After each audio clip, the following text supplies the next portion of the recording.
Hi, my name is Robert. I'm one of the trainers here at the Board of Elections in Anne Arundel County, and I'm going to be talking to you about the provisional table judge.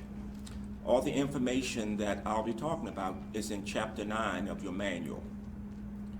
So first, what we're going to do is we're going to talk about the procedures of the provisional table judge on the morning of the election before the polls open. So initially, what you want to do is when you come into your polling place, you want to seek out the chief judge. You want to sign in to make sure that you get paid. And then you're going to get with the chief judge and you're going to get two things from him. One is going to be the blue provisional bag, supply bag. The other is the provisional key. So what we're going to do is we're going to start with the procedures. So once you get the blue provisional supply bag, you want to go through the bag to make sure you have everything. So we're going to open up the blue bag and go through the supplies to make sure we have everything. And what you want to do before you even do that is you have an orange tag on the bag. That will tell you the district and precinct where your polling place is. You want to make sure that this matches. Okay, so we're going to go through and see what we have in this blue bag. We have your provisional voting area signpost. We have your orange folder, and we will be going through this momentarily. We have your provisional ballot application and instructions. And we also have this, and it's, if you notice this bag, it says stop. And this bag is for extended hours. So the only reason you will open this bag if you got instructions from the Board of Elections that we were going to extended hours. Then and only then will you open this bag. A couple other things that we have in this bag that you will not have at your table, but it will be in your bag. One is the check-in for same-day registration, same-day registration oath envelope, and your same-day registration ballot for ballot applications.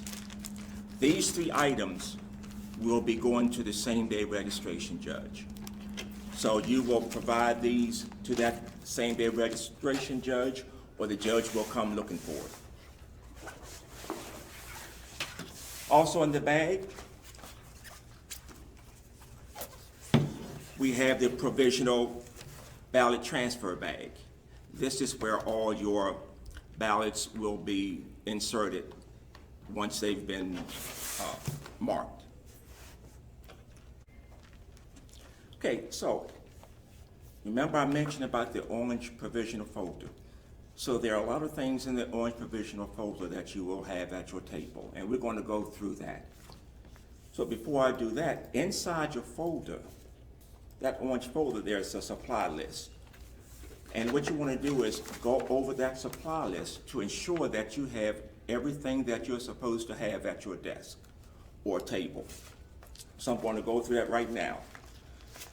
So the first thing we have is our pens. These pens will be used for the voter to mark their ballots. We have your provisional open closing certificate. So we'll go through that a little later.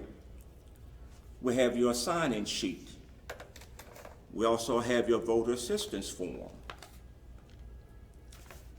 And here you have your instruction sheet with the attached security seal.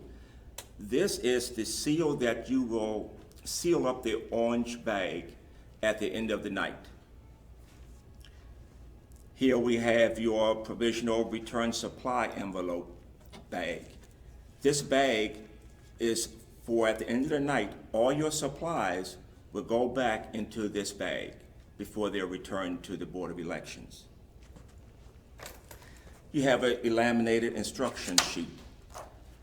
This is a sample of the application that you give the voter, and it shows how to fill it out, front and back. And it's just a sample for you to use if you're confused or you're not sure how to fill it out. We also have a warning sign. This warning sign is to let you know that no provisional voter will go to the scanner. And we have this provisional voting sign. This sign is to answer any questions that the voter may have as to why they're voting provisionally. We have their magnifying sheet. We also have the provisional ballot voter authority card envelope. This is where all your voter authority cards will go once you've collected them. We also have the provisional ballot application envelope. And that is all the supplies that you will need at the provisional table for the election day. Okay, so now that we've gone through all the supplies that we should have at the table, we're going to start the opening procedures. And the very first thing you will do is you will get your orange bag, and you will also get the provisional open closing certificate. So to start the procedures for opening the table, we're going to get the key from the chief judge, and it will say orange. We're going to verify that this orange bag is empty. So we'll take the key and insert it in the lock.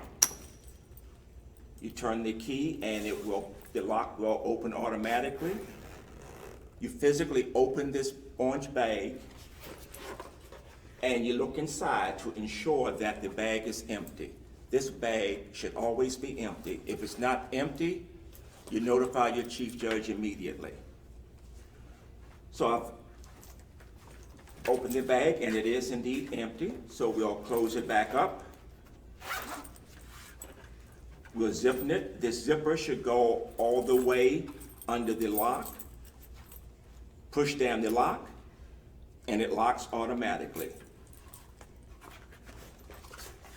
So once we verify that, we're going to go to our opening closing certificate, and on line number 1, where it says unlock the orange provisional ballot transfer bag and verify that it's empty, we're going to put our initials in that block at the end of the sentence there. And that is how you open the table, start to open the table on election morning. Once you verify this bag is empty, this bag does not leave this table. If you need to be relieved for lunch or restroom break, whatever the case may be, the chief judge will relieve you because this bag cannot leave this table. And I have to stress that. It does not leave this table.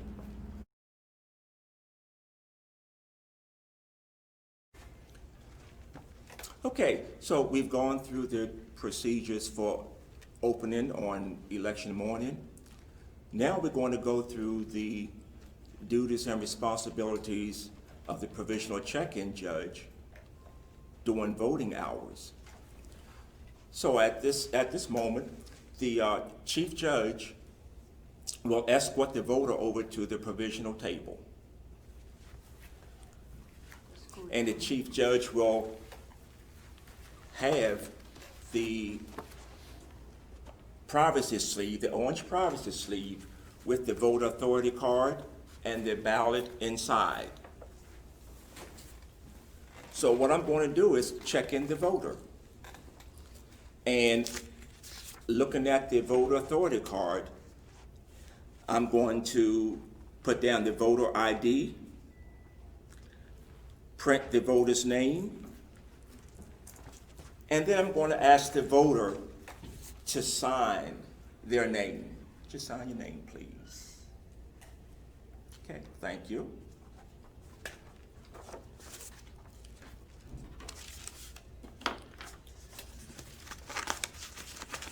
And at this time, I'm going to verify to make sure everything is correct on the VAC. And one thing that you must be aware of, the voter does not get this voter authority card back at all. It stays at the table. So after I've signed the voter in, I'm going to get a provisional ballot.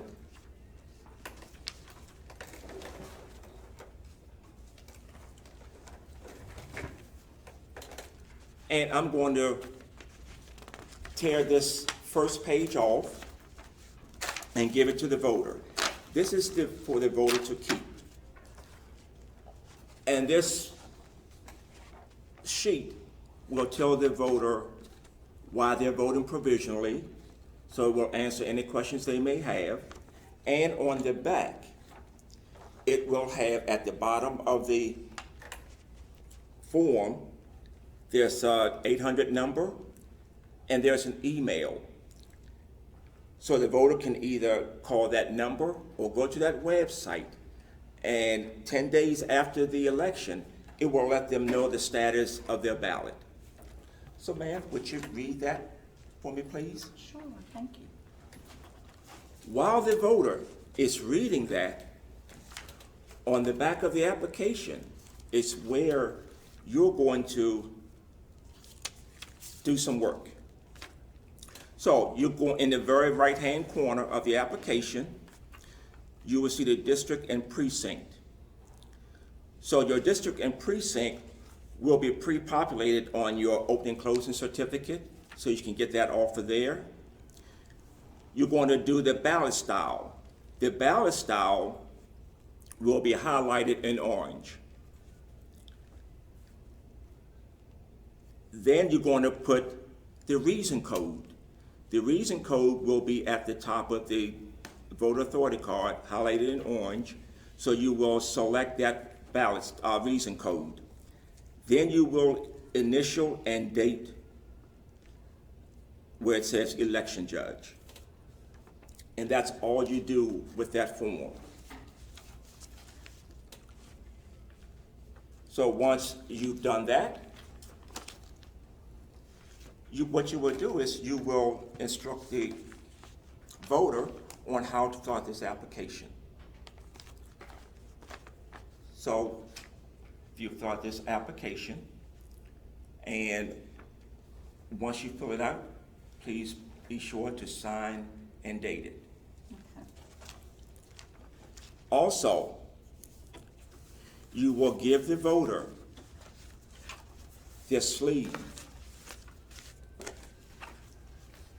along with the ballot that was provided when the voter was checked in.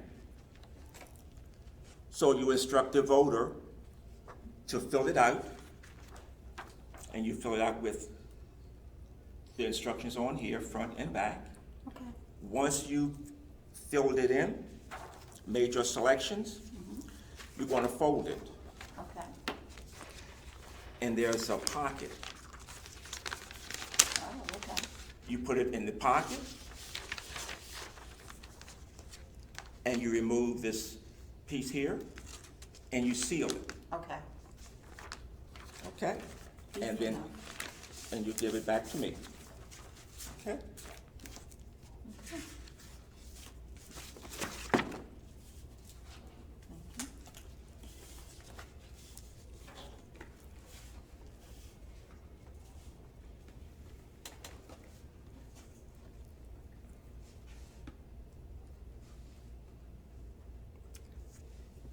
And just another thing, there's another form or ballot that the voter can also use. And that is the ballot activation card. So this year, the voter can use the ballot marking device if they choose, if that's the electronic device. And we will go through that as well.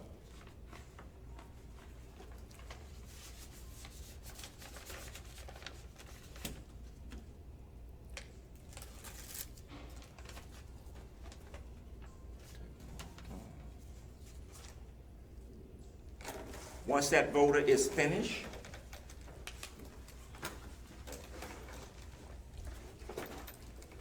I will ask the voter to insert their ballot into the orange bag. And ma'am, will you stand up? And while our voter is trying to insert it, I'm going to look at the back or the front of the application to verify that indeed the voter has signed and dated. So it's a must. That voter must sign and date that application. And if you insert it. Okay, thank you. Once it's been inserted, I will give the voter her voter authority, her I voted sticker. Thank you for voting. Thank you, sir. Okay. Once the voter leaves, there's still work to be done. On your provisional sign-in sheet,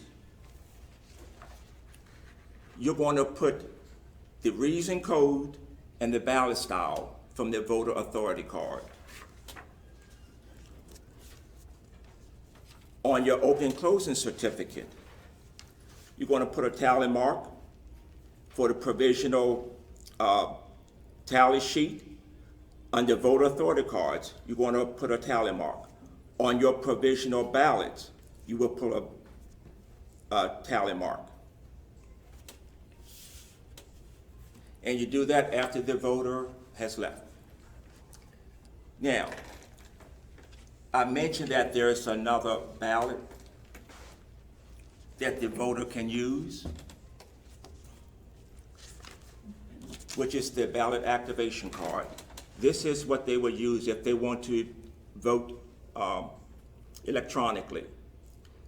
So the procedure for that is the chief judge or whoever is designated will escort the voter with this ballot over to the ballot marking device.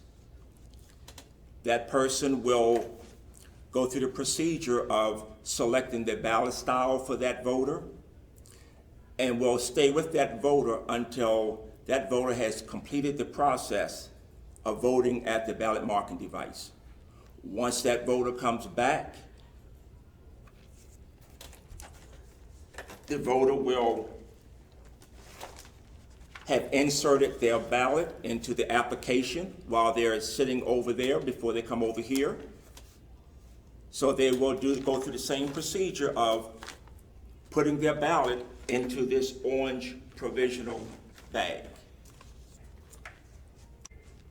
One other thing I need to mention. On election day, there's also same-day registration. So the voter will be going to, if the voter goes to the same-day registration check-in judge, they will be given the same type of material. They'll have the orange sleeve, they'll have their voter authority card, but inside,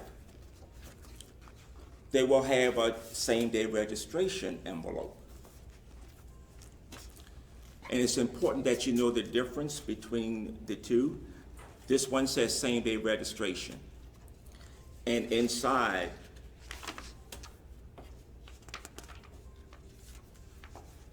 there will be 2 sheets, 2 papers. And those are the oaths that will be printed out for that voter. If the voter comes over with this, there is no form that the voter has to fill out, but you will fill out the application just like you did on the other application. You will fill out the back. There's no form for the voter to fill out on this same-day registration.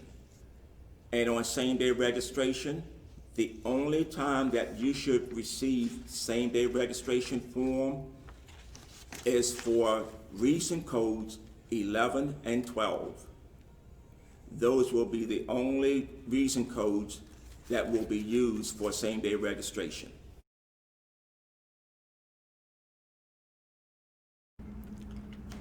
Okay, so now that we've come to the end of the day, and the chief judge has said it's time to close the polls, then and only then will you be able to shut down your provisional table. So in shutting down, the first thing we're going to do is get your provisional open and closing certificate. It's where you're going to start. And on the certificate, you're going to check the number of vacs that you've taken in and the number of provisional ballots that you have distributed. So your total number of vacs and your total number of ballots should match. So in column A, in this instance, we have 5 for the number of vacs. Column B, we have 5 ballots. So A and B should always match. Once you've done that, you will take out the seal. Once we've done that, we're going to go to the orange folder and we're going to get our seal. The seal has a number. That number is going to be recorded on the open and closing certificate. And you will write that down where it says record seal number placed on orange provisional ballot transfer bag at closing. So that number will go there. And then you will sign where it says provisional judge. That will be your signature. And after you've signed that, you're going to get your orange bag. You're going to insert the seal into the grommet and the hole in the zipper, and we seal it. We pull it all the way through and pull it as tight. And that seals the bag. And just a reminder, this orange bag does not go back into the blue bag. It goes directly to the chief judge. I've signed this. I will go to the chief judge, have both chief judge sign at the bottom. So both chief judges will sign the provisional open and closing certificate. And at the bottom, it tells you, return this certificate to the orange provisional folder. So that's where this form will go. So we will put this in the orange folder. But again, make sure the chief judge signs, both chief judges sign this form.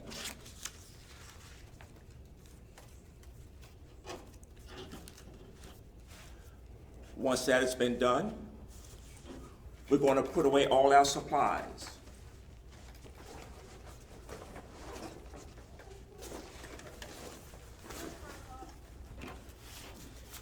And again, what I would suggest is in the orange folder, you still have your supply list.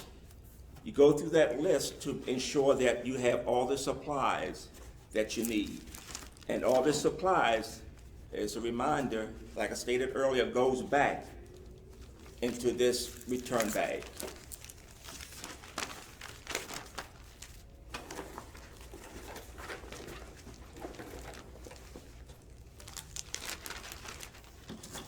So we have all of our supplies that we had on the table, your pens, your applications,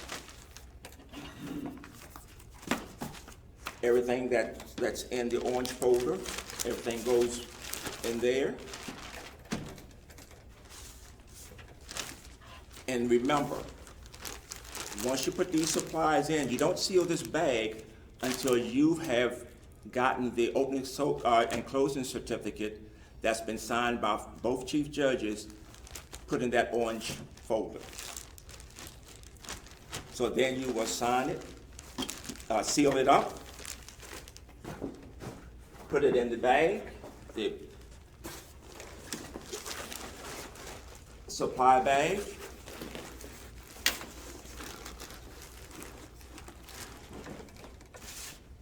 You would take down your sign.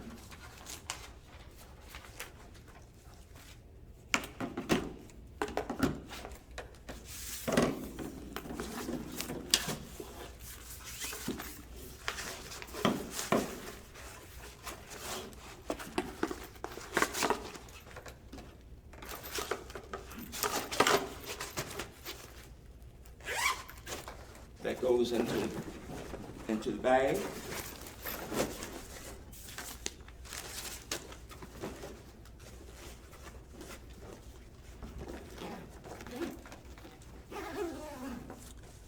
Zipping it up. The blue supply bag.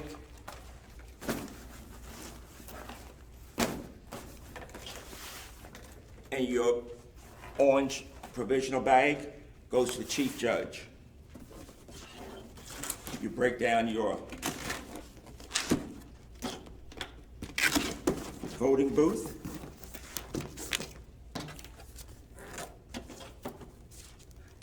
And the voting booth goes back into the transfer cart where you got it from. And that concludes this section.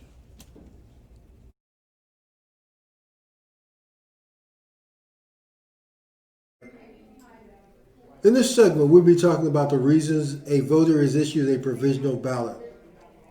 These reason codes can also be found on the back of the provisional application form. Reason code 1, not listed on the precinct registry. In the general election, because all voters who are registered to vote in Anne Arundel County may go to any one of the 31 voting centers, their ballot will be available. So this reason code would not apply. The only time that reason code 1 would apply to a voter is if they are registered to vote in another county or Baltimore City, as an example. Reason code 2, listed on the precinct registry but indicates a change of address. If a person moved before the 13th of October, which is 21 days from the date of election on the 3rd of November, they would end up voting reason code 2 provisionally. If they moved after the 13th of October, they would end up voting a standard or be issued a standard ballot, and they would have to complete the voter update form. Reason 3, listed but claims a different party affiliation, would only be applicable during the primary election. However, if a voter wants to change their party affiliation during the general election on the 3rd of November, they may do so by completing the voter update form at that time. Reason code 4, listed as an absentee voter or having already voted. We may come into contact with a number of these particular voters because a number of voters will probably come in to vote even though they may have submitted a request for a mail-in ballot. So you may have a number of people coming in, and when you pull them up on the screen, it will show in the status column that they have already received a ballot. This individual would need to vote reason code 4 provisionally. Reason code 5, listed as active or inactive and show ID. If the person is unable to present acceptable ID, then they would end up voting provisionally, reason code 5. Code 6, listed as pending and show ID. This individual, if they provide acceptable ID, their ballot would be counted. If they do not have acceptable ID, they need to provide acceptable ID within 10 days of the election in order for their ballot to be counted.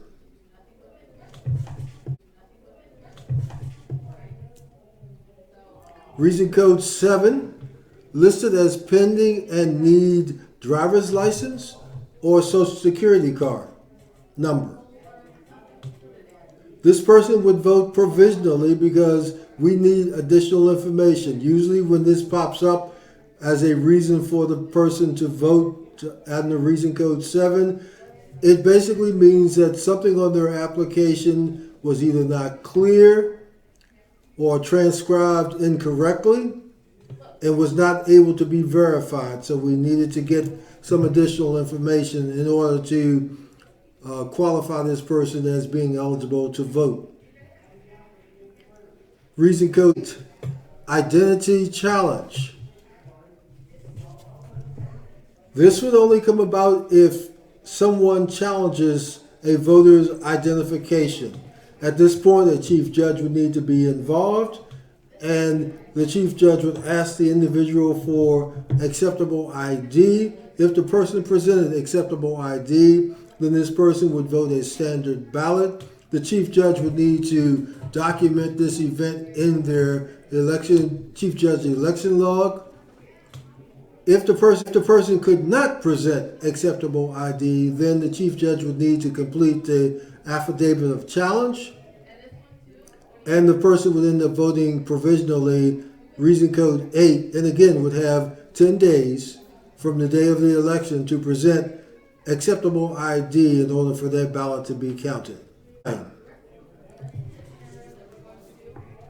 This code should not be used unless the chief judge has called the Board of Elections and they have instructed him to have the voter vote under this reason code 9. So do not use this reason code unless the chief judge instructs you to and gives you reason, i.e. the Board of Election has determined this person should vote under reason code 9. Reason code 10 is extended hours voting. This will only take place, voters will only vote under reason code 10 if the Board of Election has received an order from the courts to extend the voting hours beyond the standard 8 p.m. time. The chief judge would then instruct you to open up the cellophane bag that says stop on it, and we would proceed to vote using the extended voting hours documentation.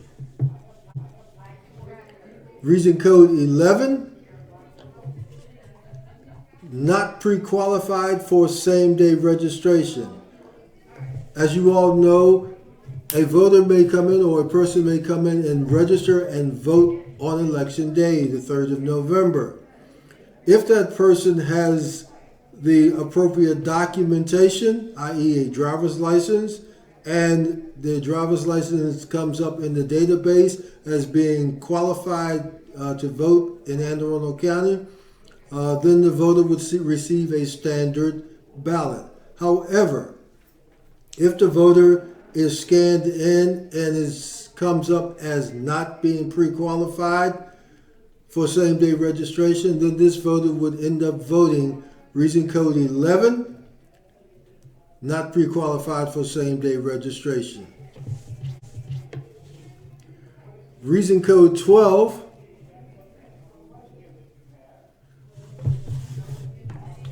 no proof of residency for same-day registration. This is for those voters who may come in.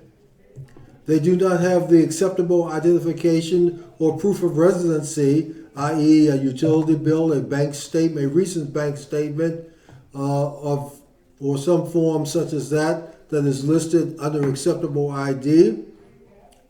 Then they would end up voting reason code 12, no proof of residency for same-day registration.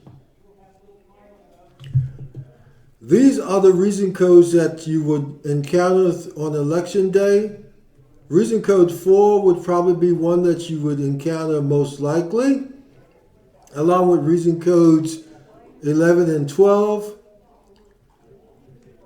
You may also encounter some of the reason codes, i.e. 6 and 7 as well. Please take a moment to go to Chapter 9 in the Election Judge's Manual and review these reason codes if you are a provisional check-in judge and or a provisional table judge. Chief Judges, I would also recommend that you review the reason codes as well. Thank you.